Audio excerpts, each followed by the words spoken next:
कि सुनी समधि महान चाहिए कि गो समधि लिए जवान चाहिए।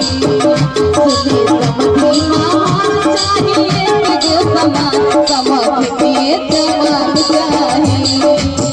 नाही सोनवा के खान चाहिए,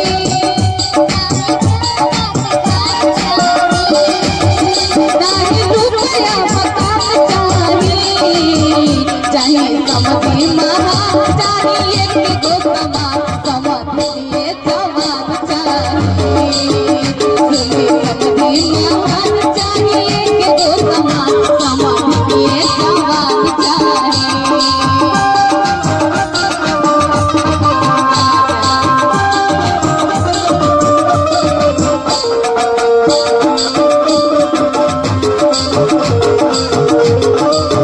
गो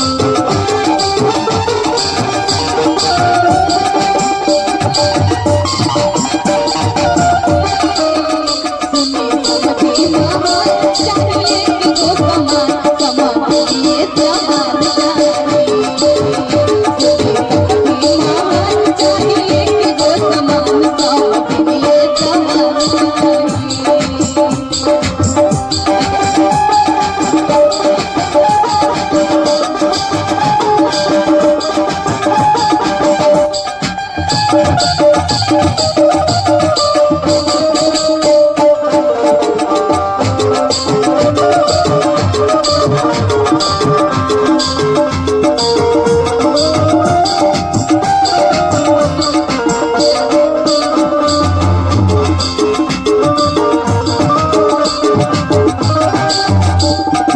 और कहना है ऐसे नहीं आनंद आएगा जब तक समझी समझे दिखेंगे नहीं।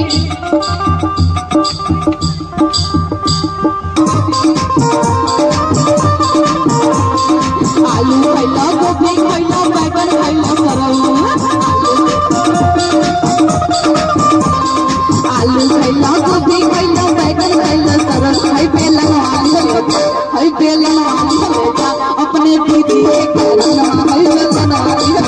अपने दीदी के कारण ले जा।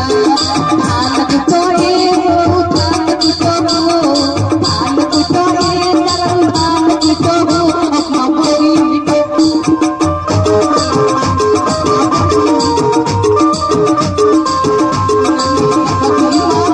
चाहिए कि गो समधि लिए जवान चाहिए।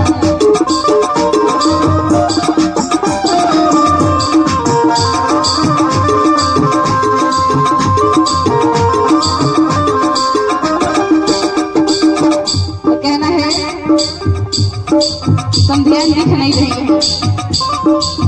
भैया बोले हैं कि तो पढ़ल लिखल चाहिए समधि संस्कारी, हमारे बतिया की रौरी बिचारे।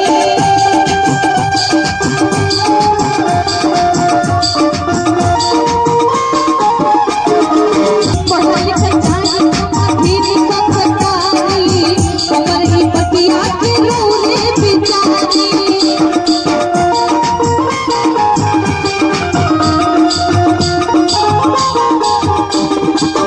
और क्या कहे भैया कि नाही सोनवा के खान चाहिए, नाही रुपया मकान चाहिए। सुनी समधि महान चाहिए कि गो समधि लिए